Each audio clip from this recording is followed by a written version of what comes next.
You're watching TVC Breakfast. It is not the best of times for many Nigerians who live in low-lying areas and have been affected by severe flooding. Finding a lasting solution to the flood problems in Nigeria proves to be a tough nut to crack, both for government and individuals. This year, warnings and alerts went out to Nigerians on increased rainfall, and just as the prediction, the rainy season has refused to fizzle out as October winds down, causing damage and displacing hundreds across the country. In Lagos alone, residents have been having a difficult time navigating their way in town due to the floods. Some residents have also lost property and shelter, forcing them to appeal for help from government. Well, joining us now is a fellow of the Nigerian Institute of Architects and National President, Building Collapse Prevention Guild, George Akinola. Good morning.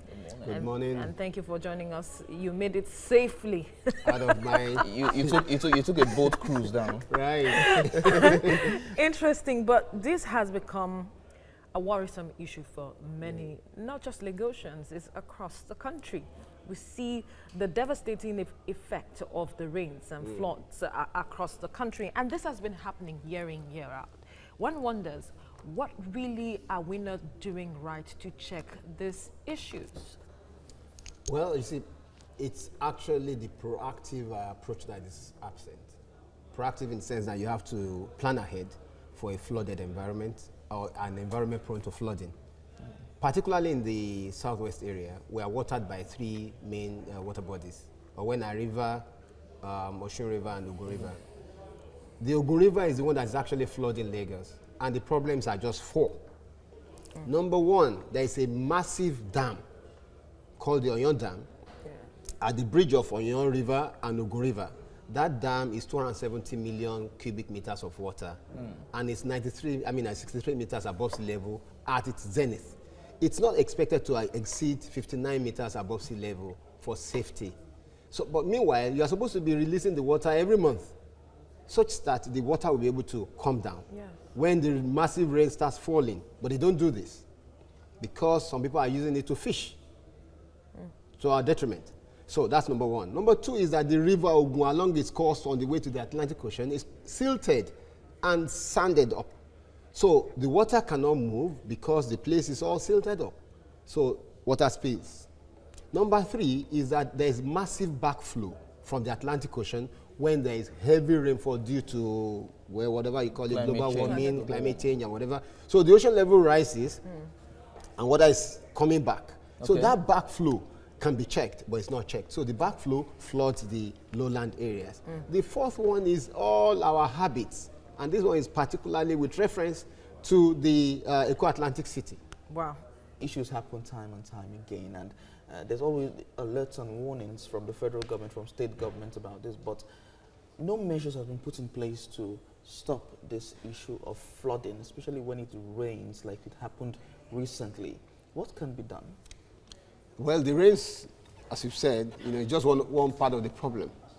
And the federal government, to an extent, the Meteorological Society of Nigeria, the NIMET, yes. NIMET. They've done something. They keep warning us. Raising alarm. Yeah, raising alarm. That's something positive. The warnings, is it enough to kill the situation? It's not.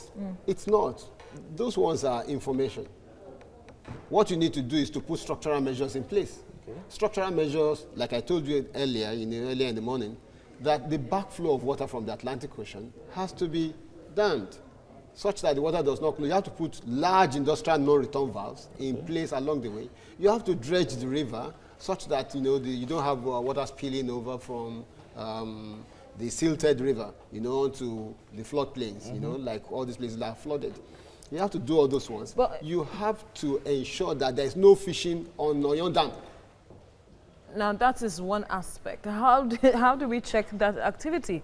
Because if the information, or if this is also causing a challenge, someone must be benefiting from that, which is corruption in a certain way. How do we check that? One. And then how do we check activities of us, residents, complicating these issues? Because we see people dispose plastics indiscriminately, blocking channels for these waterways. Yes, let's take it from the point of the first one, of people that are fishing on the water, the government is not properly funding Oyon Dam. If they properly fund the dam and its operations, there won't be any need for the operators to invite fishers, fisher people using massive industrial trawlers to come into the river. There won't be any need for that. That's number one. The people are being encouraged to come and fish and increase the volume of the water because they don't have, they're not properly funded by government. Number two, how do we stop people from putting things along the path of the river? Of course, you have to enforce. If you don't enforce laws, the laws will be compromised. So people are doing all these things because they don't understand the implications. So government has to inform the people and then enforce its laws. When this happens, then the drainages are not blocked. But the issue here is not about blocked drainage. The river is silted. Which government has to clear? Government has to clear it. You have to canalize the river and direct it. You have to train the river to divulge its contents into the Atlantic Ocean.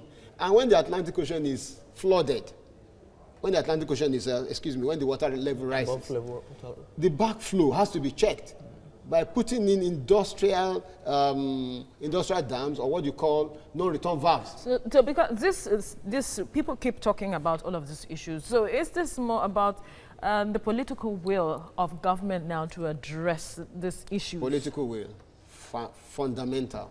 If a government is interested in doing it, the good government is saying it's beyond its capacity. So is it beyond the capacity of the federal government? We're not the only city in the world that has this problem. Absolutely. Venice has been a city underwater for hundreds of years, but Venice has never been overwhelmed. The same thing with Amsterdam. I was in Amsterdam and I saw it. Amsterdam is actually below sea level, but the place is never flooded. It's all planning. As an architect, you plan ahead. And when you plan ahead, you don't get devastated or inundated by a problem that you can preempt. Okay, so these issues now, how dangerous is it? How does it affect buildings around that area? Fine. I was talking about this on AIT some days ago.